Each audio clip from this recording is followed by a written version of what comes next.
মৃত ব্যক্তি যদি কাউকে ডাকে তাহলে অনেক ক্ষেত্রে ইঙ্গিত বহন করে হয়তোবা তার হায়াত শেষের দিকে বা তাকে তার সাক্ষাতের জন্য আহ্বান করা হচ্ছে। এখন আমরা যখন ঘুমের মধ্যে থাকি এবং বুকের উপরে এরকম চাপা কোনো কিছু অনুভূতি হয়, ধরেন আকাশের ওপর থেকে পড়ে যাচ্ছি, চিৎকার করতেছি, কেউ ডাক শুনতেছে না। আবার রাস্তা দিয়ে হেঁটে যাচ্ছে, পেছন থেকে বিশাল সাপ আমাকে ধাওয়া করতেছে, কেউ আমার দিকে তাকাচ্ছে না। অনেক সময় দেখা যায় যে কুকুর আমাকে কামড়াতে আসতেছে, কিন্তু আমি বাঁচার জন্য চেষ্টা করতেছি, কেউ আমার ডাকে সাড়া দিচ্ছে না। এরকম কিন্তু অনেক সময় হয়ে থাকে। দেখবেন ঘুমের মধ্যে অনেকে স্ট্রোক করে ফেলে, কিন্তু কমনলি আমরা বলে থাকি যে ব্রেন স্ট্রোক হয়েছে, অথবা হার্টের প্রবলেম হয়েছে, অথবা তার নার্ভাল কোনো প্রবলেম হয়েছে, এই জন্য মারা গিয়েছে। মুহতারাম, আমার আব্বা আম্মা মারা গিয়েছে প্রায় 16 বছর হলো। মা 15 বছর, বাবা 16 বছর। আমি প্রায় আব্বা আম্মাকে স্বপ্নে দেখি, তবে এখন মৃত আব্বা আম্মাকে বাবা মাকে ঘন ঘন স্বপ্নে দেখছি। কখনো তারা কিছু চায়, কখনো কিছুই চায় না, আমার দিকে তাকিয়ে থাকে, আবার কখনো বা আমাকে ডাকে। মৃত ব্যক্তি অথবা মৃত বাপ মা যদি স্বপ্নে এভাবে ডাকে, তাহলে কি ধরে নিব যে আমার হায়াত শেষ, আমাকেও কবরের দিকে চলে যেতে হবে?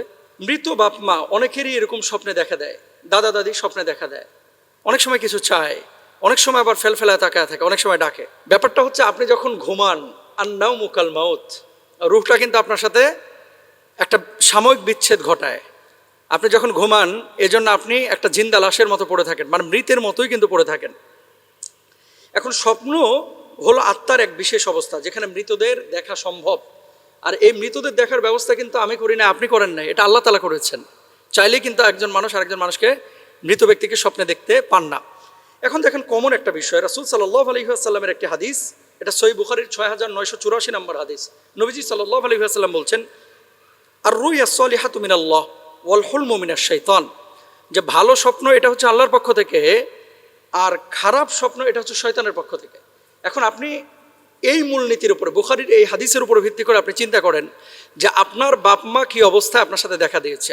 যদি আপনার বাপ মা ভালো অবস্থায় আপনার সাথে দেখা দেয়, তাহলে জানবেন যে আপনার আব্বা আম্মা হয়তো ভালো অবস্থায় আছে। যদি খারাপ অবস্থায় দেখা দেয়, তাহলে জানবেন যে আপনার আব্বা আম্মা খারাপ অবস্থায় আছে। তাহলে আপনি করবেনটা কি? আও ওয়ালাদিন সালিহান ইয়াদউ লাহু, বাপ মার জন্য দোয়া করেন, রব্বির হামহুমা কামা রব্বায়ানি সগীরা বলে, আল্লাহ আপনি আমার বাপ মাকে ক্ষমা করে দেন, সেভাবে লালন পালন করেন যেভাবে ছোটবেলায় আমাকে লালন পালন করেছেন। এটা হচ্ছে আপনার করণীয়। খারাপ স্বপ্ন যদি দেখেন, আর ভালো স্বপ্ন যদি দেখেন, ধারণা করতে পারেন যে আপনার বাবা বা মা ভালো অবস্থায় আছে, কিন্তু এটা গ্যারেন্টেড না। এটা গ্যারেন্টেড না যে আমার আব্বাকে ভালো অবস্থায় দেখেছি, এর জন্য আমি আর কিছু করার নাই, বাপ মার জন্য কিছু করবো না, আমি আমার মতো চলবো, এমনটা না। এরপরে আসেন যে বাপ মাকে এভাবে বারবার স্বপ্ন আপনি দেখছেন, দেখার পরে আপনার মূলত করণীয় কি? তো করণীয়, ভালো অবস্থায় দেখলে কি করবেন, খারাপ অবস্থায় দেখলে কি করবেন, এটা তো বলেই দিলাম। এছাড়াও আরও কিছু বিষয় রয়েছে, যে আপনার দিকে ফেলফেলায় তাকায় রয়েছে, এটার কি আলাদা কোনো ব্যাখ্যা আছে? এটার আলাদা কোনো ব্যাখ্যা যেহেতু রাসূল সাল্লাল্লাহু আলাইহি ওয়াসাল্লাম থেকে আমরা পাই না, বলতে পারবো না। তবে হ্যাঁ, কোনো স্বপ্নের ব্যাখ্যাকার আল্লামা ইবনে সিরিন সহ তারা বলছেন যে মৃত ব্যক্তি যদি কাউকে ডাকে, তাহলে অনেক ক্ষেত্রে ইঙ্গিত বহন করে হয়তোবা তার হায়াত শেষের দিকে বা তাকে তার সাক্ষাতের জন্য আহ্বান করা হচ্ছে। এর মানে এটা না যে আপনি 100% ধরে নেবেন যে আপনাকে মৃত ব্যক্তি ডেকেছে, মানে 10 দিনের মধ্যে আপনি মারা যাবেন, ব্যাপারটা এরকম না। কিন্তু এখন আপনি করবেনটা কি? দেখেন, মৃত্যু এটা হচ্ছে মুমিনের জন্য তওফা, এটা হাদিয়া। মৃত্যু আসা, মৃত্যু বরণ করা, এটা মুমিনের জন্য ভয়ের কোনো কারণ না, এটা ভালো জিনিস। কারণ মুমিন মরার সঙ্গে সঙ্গে ইয়া আইয়াতুহান নাসুল মুতমাইন্না ইরজিআ ইলা রাব্বিকা রাদিয়াতাম মারদিয়া, আপনার রবের সাক্ষাতে তো আপনি যাচ্ছেন, তাই না? তো মৃত্যু কিন্তু খারাপ না, সুবহানাল্লাহ। এখন মৃত্যু আসবে, মৃত্যুবরণ আমাদেরকে করতেই হবে। আপনি করবেনটা কি? ওই মৃত বাপমার জন্য 1 নম্বর হচ্ছে দোয়া এবং সাদাকা করবেন, ফকির মিসকিনকে খাওয়াবেন, কিছু দান সাদাকা করবেন। মানসিক স্মৃতি থেকে কিন্তু অনেক সময় এই স্বপ্নের উদ্ভব ঘটে, যেটা বিজ্ঞান বলছে। একটা জিনিস যখন বারবার আপনি বেশি ভাববেন, তখন এটা স্মৃতি স্পটে মনস্তাত্ত্বিকভাবে কিন্তু এটা আপনার ওই রুহানি জগৎ থেকে আপনি স্বপ্নটা দেখেন, এরকম বলে থাকেন।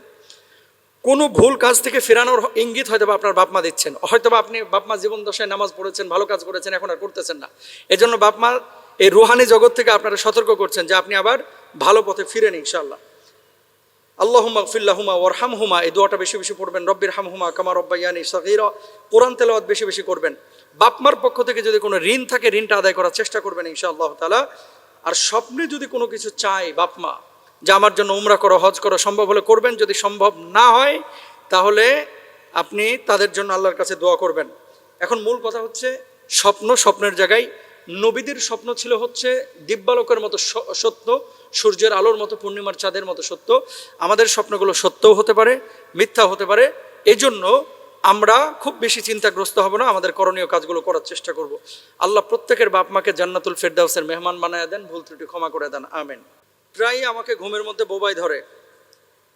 তো এই যে বোবাই ধরাকে কেউ কেউ বলে ঘুমের পক্ষাঘাত বা স্লিপ প্যারালাইসিস, এটা কেন হয়ে থাকে? আর অনেক হুজুর বা স্কলাররা বলে থাকেন এটা নাকি বদ জিনের আসর বা বোবা জিনে ধরে, তাই এরকম হয়। এ ব্যাপারে আপনাদের বক্তব্য কি? এর থেকে বাঁচার কোনো উপায় আছে কি না? ইসলামী শরিয়া বা হাদিসের বক্তব্য কি?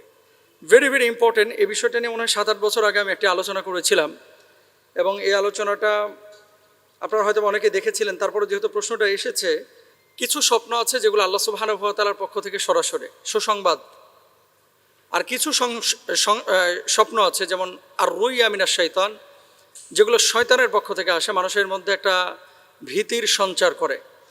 এখন রাসূল আকরাম সাল্লাল্লাহু আলাইহি ওয়াসাল্লাম সুনানে তিরমিজির আরও একটি হাদিসের মধ্যে বলছেন যে শয়তান স্বপ্নের মধ্যে ভীতি প্রদর্শন করে থাকে। এখন আপনি স্লিপ প্যারালাইসিস বলেন, আপনি ঘুমের পক্ষাঘাত বলেন, আর বোবা জিনে ধরা বলেন, যেভাবে আপনি সংজ্ঞায়িত করেন না কেন, এই মানুষ যখন ঘুমের মধ্যে পড়ে অনেক সময় এরকম ফিল বা অনুভূতি তার ভিতরে কাজ করে যে আমার বুকের ওপরে ভারী কিছু চেপে বসেছে বা চেপে ধরেছে, এবং সে কথা বলতে পারছে না। সে বাঁচাও বাঁচাও বলে চিৎকার করতেছে, কিন্তু কেউ তার ডাকে সাড়া দিচ্ছে না।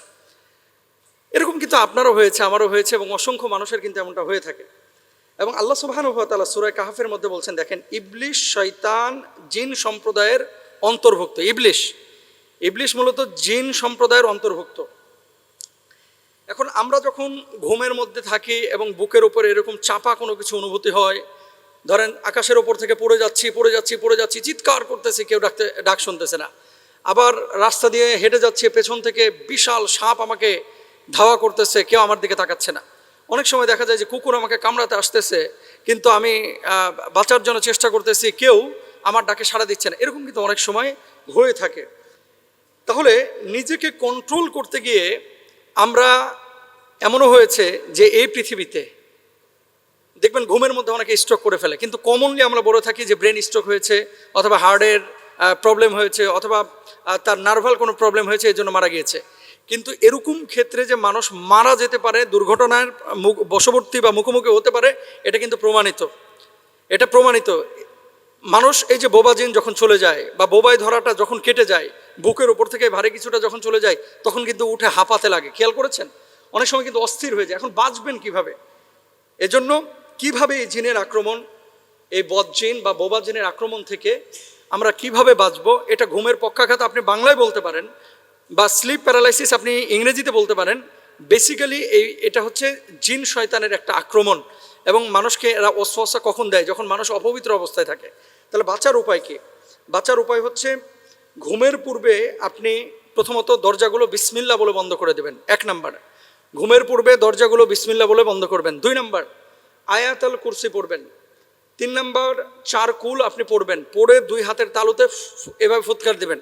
ফুৎকার দিয়ে পুরো শরীরটাকে আপনি মুছে নেবেন ইনশাআল্লাহ। বিছানাটা কেউ অপবিত্র রাখবেন না। আপনারা বিছানা অনেকে অপবিত্র রাখেন, ওই বিছানাতেই খান, ওখানে বাচ্চা পেশাব করে, ওখানেই বাচ্চা হাগুমুতু করে, ওইভাবে কিন্তু বিছানায় আবার একটু কোনো মতো টিস্যু দিয়ে মুছে আপনারা শুয়ে যান। দুর্গন্ধে টিকা যায় না। মনে রাখবেন, যে বাসায় যত বেশি অপবিত্রতা, সেই বাসায় তত বেশি বদজিনের প্রভাব। সুতরাং বোবা জিনে যাদেরকে ধরে, আপনারা বলেন অনেকেই যে মোহতারাম প্রায়ই এরকম ঘটনা ঘটতেছে, এটা তো মানুষের নিয়ন্ত্রণের ভিতরে না, নিয়ন্ত্রণের বাইরে চলে যায়, এবং এদেরকে বেশি ধরে যারা অপবিত্র অবস্থায় থাকে। এরপর আসেন, ঘুমানোর আগে এই আমলগুলোর পাশাপাশি সূরা মুলুকটা আপনি হয় তেলাওয়াত করেন অথবা শুনেন। সূরা বাকারাটা মৃদু স্বরে আপনি মোবাইলে প্লে করে রাখেন, ওপেন করে রাখেন, এটা বাজতে থাকবে, আপনি ঘুমিয়ে যান, বা কানে হেডফোন লাগা, মজা পাবেন ইনশাআল্লাহ তাআলা, এবং এই সমস্ত বিষয় থেকে বাঁচবেন ইনশাআল্লাহ। শোবার পূর্বে বিছানাটা ভালো করে ঝেড়ে নেবেন। ওই টিস্যু নাক ঝেড়ে অনেকে চিপার মধ্যে রেখে দেন, হাতে চর্বি মুছে তারপরে টিস্যুগুলো বিছানা নিচে রেখে দেন। এগুলো কেউ করবেন না প্লিজ। এরপরে সুবহানাল্লাহ 33 বার, আলহামদুলিল্লাহ 33 বার, আল্লাহু আকবার 34 বার পাঠ করবেন ইনশাআল্লাহ। শরীর বন্ধের যে বিষয়টি একটু আগে বলেছি সেটাও করবেন ইনশাআল্লাহ। বেশি বেশি তওবা ইস্তেগফার করবেন, এবং ঘুমের পূর্বে দোয়াটা পাঠ করে ডান কাঁধে ঘুমাবেন। ডান কাঁধে দোয়া পড়বেন কি, আল্লাহুম্মা বিসমিকা আমুতু ওয়া আহয়া, এবং হাতটাকে এই যে ডান কাঁধের এই মানে পার্শ্বে দিবেন, কানের কাছে দেওয়ার পরে ডান কাঁধ হয়ে শুবেন। ইনশাআল্লাহ এগুলো থেকে বাঁচবেন। আল্লাহ তাআলা আমাদেরকে বোঝার তৌফিক দান করুন, আমিন।